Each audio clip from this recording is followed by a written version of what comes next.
My husband's first wife died in a car accident in 2009. That's what he told me on our third date. I believed him for 6 years, until I opened a misdelivered envelope and found her name on a medical billing statement for ongoing residential care. I believed him completely, not because I was young or naive, but because of the way he said it, quietly, with his eyes fixed on the worn wooden table between us. He delivered the words like a man who had spent years carefully packing something fragile into a box and had decided, for whatever reason, to let me see the outside of it just once. He didn't offer graphic details. He didn't need to. I understood instinctively that some forms of grief do not require explanation. They only require a boundary, and I was more than willing to respect that boundary. For 6 years, I respected it without fail. I never asked follow-up questions about the wreckage or the hospital. I never once typed her name into a search engine. I never brought her up in conversation, though he had given me her name once, Nina, and then promptly buried it again. When we moved into our first home together, there were no photographs of her tucked into moving boxes. There were no traces of her existence in our life whatsoever. I assumed, quite reasonably, that he had methodically removed all reminders before we met, which seemed like a healthy, measured step for a man who was genuinely trying to move forward. His family, the few times I interacted with them during holidays and birthdays, treated the subject like a sealed vault. His mother once looked at me with tired, glistening eyes and said softly, "We are just so glad he found you." I took that as absolute closure from everyone involved. Nina was a closed chapter. A tragedy, a ghost who had been properly grieved, laid to rest, and left behind in the past. Then, on a completely unremarkable Tuesday afternoon in early March, an envelope arrived in our mailbox that was never meant for us. It was a standard medical billing statement from a facility called Ridgeline Care Center, located roughly 45 minutes outside the city limits, nestled in an area I had never visited. The mailing address printed below the logo was indeed our house, but the patient name listed in bold black ink was not my husband's. It was hers, Nina Ray's. Right beneath her name was an active account number, a date of birth, and a very specific line item detailing charges for ongoing, long-term residential neurological care. I stood completely frozen in the center of our kitchen, holding that single sheet of paper for what felt like an eternity. My brain, desperate to maintain the reality it had lived in for 6 years, immediately began firing off rational explanations. It could easily be a different Nina Ray's. It could be a bizarre one-in-a-million coincidence. People share names all the time. It is a statistical inevitability. But the date of birth listed on the page matched perfectly with what I remembered, March 14th, 1984, because my husband had mentioned it in passing years ago. He had said it the way you mention facts that are permanently lodged in your subconscious, whether you want them to be or not. She had been 25 years old when she died, or rather, when he told me she had died. I set the paper down on the kitchen counter. I poured myself a glass of water, didn't drink it, and sat staring at the wall. Eventually, I picked the statement up again. The facility name, Ridgeline Care Center, felt heavy in my mind. I pulled my phone from my pocket and typed it into the search bar. Their website was clean, professional, and deeply unsettling. They described themselves as a state-of-the-art, long-term residential care facility specializing in traumatic brain injury rehabilitation, ventilator care, and sustained neurological support. I read that specific line of text 3 separate times. Traumatic brain injury rehabilitation. Not dead, not buried, not a ghost. She was living, breathing, and existing in a facility 45 minutes from the house where I slept every single night, in a room I had never been told about, under a name I had been strictly trained to treat as a memory of someone who had passed away. When my husband came home from work that evening, I was sitting at our kitchen table in the dark. The only light in the room came from the glow of the street lamp outside the window, which fell directly onto the white piece of paper positioned perfectly in front of my hands. He walked through the front door, set his keys in the ceramic bowl by the door, and took off his jacket. He walked toward the kitchen counter, reaching for the cabinet to grab a glass, and then he saw the paper. He stopped mid-step. He did not pick it up. He did not sit down. He just stood there, staring at the billing statement from a distance of about 4 feet. I watched a complex array of emotions move across his face, a sequence I had never seen in him before. It wasn't surprise, and it wasn't panic. It was more like the expression of a man who had been walking along a tightrope for years, knowing he would eventually fall and had finally felt the wire snap. "How long?" I asked. My voice sounded foreign to me, unnervingly steady and cold. He didn't try to pretend he didn't know what I was talking about. He didn't ask me where I got it or what it meant. He slowly pulled out the chair across from me and sat down, placing both of his hands flat on the table, the way a person sits when they are trying to physically anchor themselves to the earth. "Since the accident," he said, his voice barely above a whisper. "She didn't die in that car." "The accident happened, but she didn't die." He took a deep, shuddering breath. "She sustained a severe traumatic brain injury. She was in a coma for 4 months. When she finally woke up, she couldn't speak, she couldn't walk, and she couldn't recognize people with any consistency." He paused, swallowing hard. "The doctors said she might recover partially over time. They said it could take years.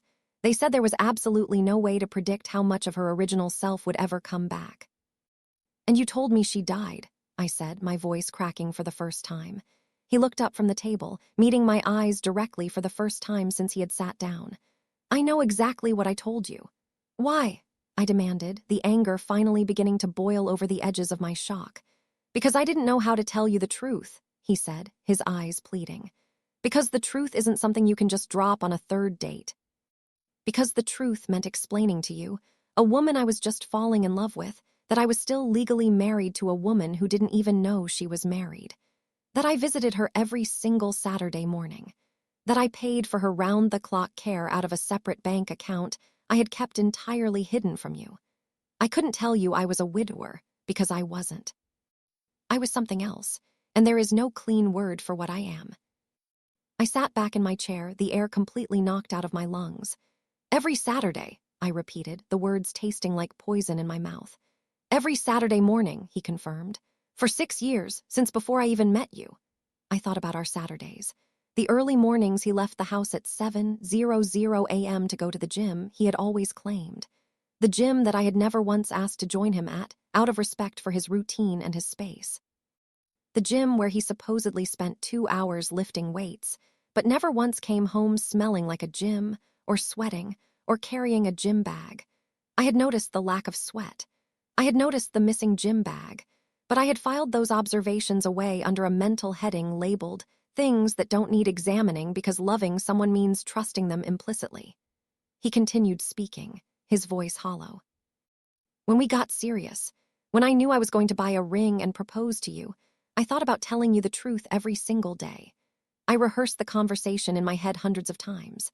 In the shower, in the car, in the grocery store. But every single version of it sounded insane. How do you explain to the woman you love that there is another woman who is still your wife in the eyes of the law, the state, and God, but who doesn't know your name on most days?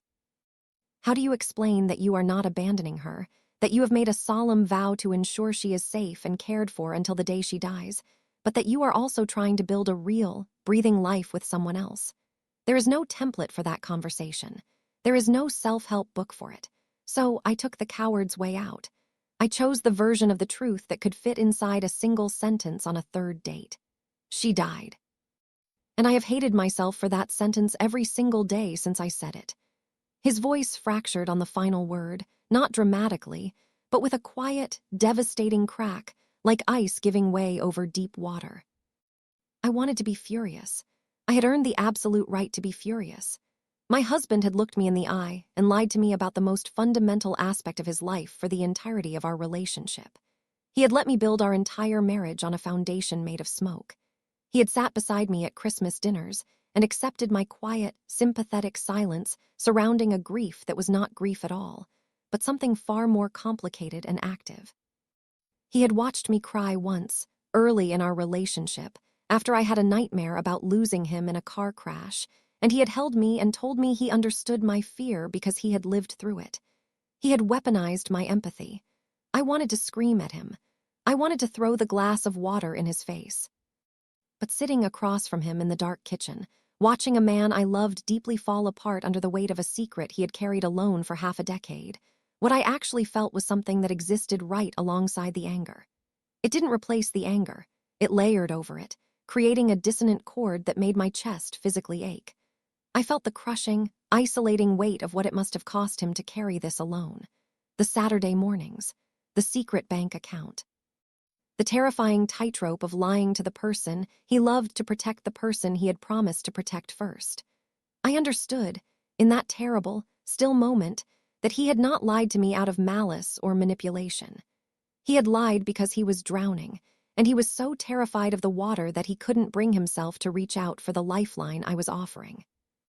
"That doesn't make it right," I said, my jaw clenched so tightly my teeth ached. "No," he agreed immediately. "It doesn't. Nothing makes it right. But I need you to understand that she is not my wife in any way that threatens us.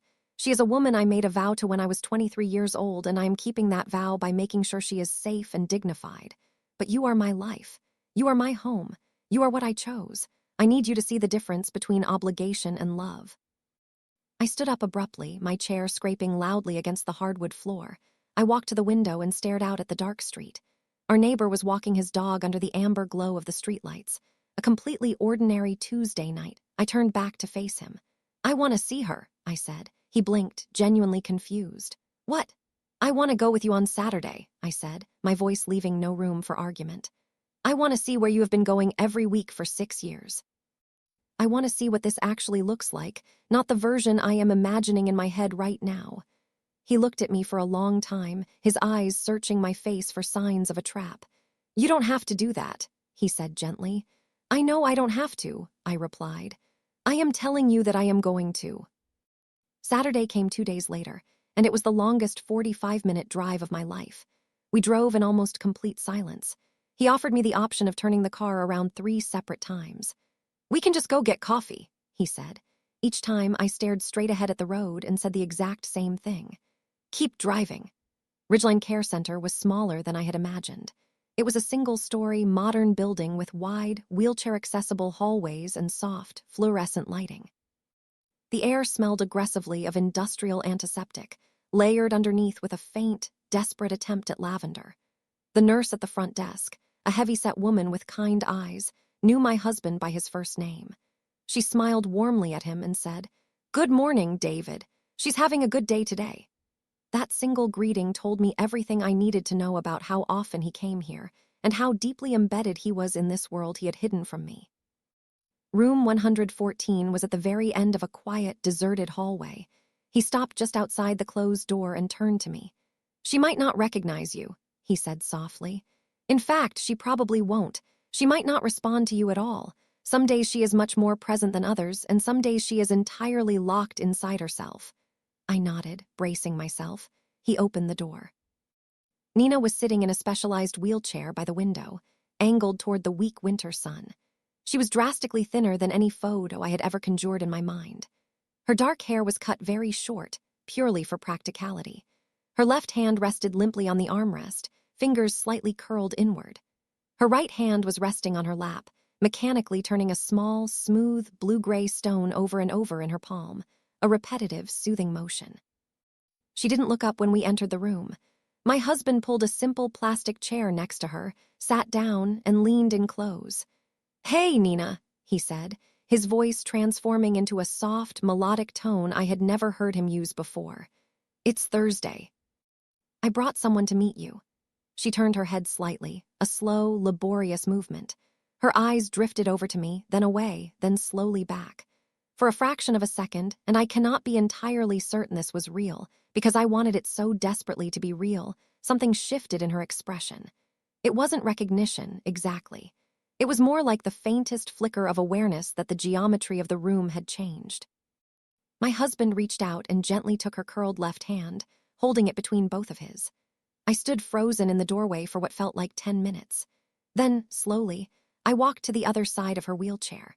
I knelt down on the cold linoleum floor so that I was looking up at her face. I looked at this woman who was not a ghost, not a memory, not a tragic backstory, but a living, breathing human being sitting in a room on a Thursday afternoon, holding a stone. And I said, "Hi, Nina. I am so sorry I didn't come sooner." She didn't respond. Her right hand never stopped turning the stone, but my husband's grip on her left hand tightened slightly, and I knew with absolute certainty that he understood I wasn't just talking to her. We stayed for an hour. He talked to her about small, mundane things, The weather, a book he was reading, a ridiculous mistake our dog had made in the living room the day before. She listened, or at least, she existed in the same space as his words. Once, her fingers paused on the stone, and her eyes seemed to focus on the window. He smiled. It was the smallest, most fragile smile I had ever seen on another human face, and it carried more weight than any grand gesture ever could. On the drive home, the silence was different. It wasn't the heavy, suffocating silence of betrayal. It was the exhausted silence of two people who had just survived an earthquake. When we pulled into our driveway, I didn't get out of the car right away. "I am not okay yet," I said, staring at the dashboard. "I need time to process what this means for us legally, practically, and emotionally. I need to know with absolute certainty that there are no more locked rooms in your life that I haven't been given the key to." He nodded slowly, his eyes red. "There aren't, I swear to you." "I need to believe that," I said, turning to look at him. "Not just hear you say it, I need to watch you live it." He reached across the center console and took my hand. "Then let me earn it," he said. The months that followed were the hardest of my life. There were arguments that felt like we were tearing down the walls of our house with our bare hands. There were nights when I lay awake, staring at the ceiling, agonizing over whether I was being too forgiving or not forgiving enough. I wondered if there was a correct mathematical formula for recovering from a lie of this magnitude. I started seeing a therapist. He started seeing the same therapist, first separately, and then eventually after months of agonizing work together. We told a carefully selected few people. My sister was shocked, then deeply angry, then slowly empathetic. "He was 23, she said over coffee one morning. "He panicked. People do unspeakable things when they are drowning. That doesn't excuse the 6 years of lying to you, but it explains the first second of it." His brother, however, was the one who broke me. "I kind of knew something was off," his brother admitted over the phone. "I never said anything because I thought he would tell you when he was ready." I was furious at his brother for months.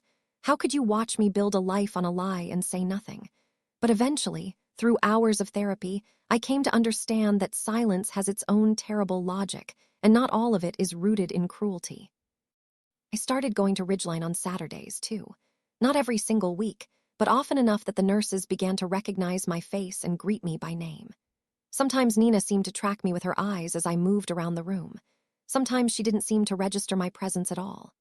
One afternoon in late June, I was sitting beside her, reading aloud from a fiction novel. My husband had once mentioned she loved reading, and I figured the sound of a voice couldn't hurt when her right hand moved. Not the mechanical, stone-turning motion, something entirely different. Her fingers reached out toward the open page of the book, just barely, just a few inches.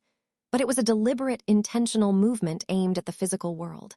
I held the book closer to her, my heart hammering against my ribs.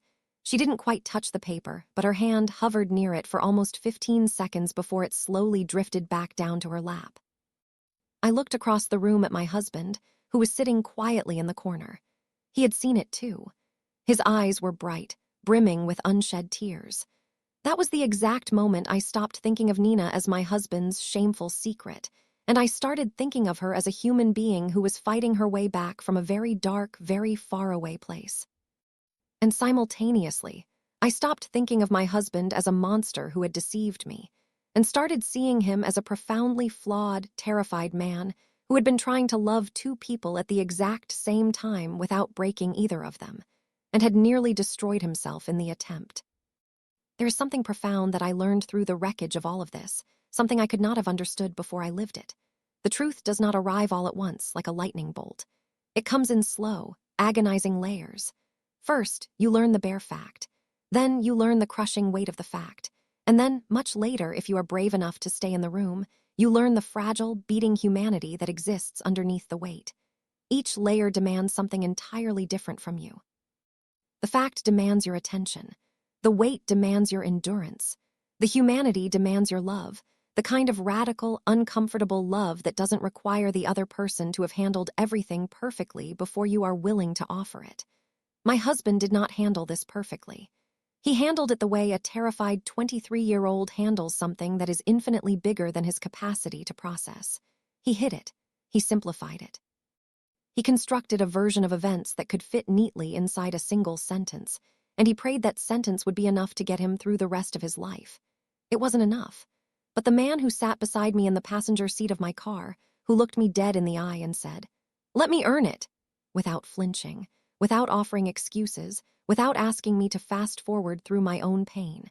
That man was not the same coward who had lied to me in a restaurant 6 years prior. That man had finally stopped running. If anything in this story found its way under your skin tonight, I want you to hear this. The room you are terrified to show someone is not as dark as you have convinced yourself it is. And the person standing on the other side of the door is not as fragile as you imagine them to be. They might surprise you. They might kneel down on a cold linoleum floor and say, "I'm sorry I didn't come sooner." You will never know until you find the courage to turn the handle. And if this story reached you at exactly the right moment, share it with someone who might be sitting in the dark, waiting for permission to stop editing their life. Sometimes the bravest thing a person can do is stop performing and let someone see the full, uncut draft. Thank you for being here with me.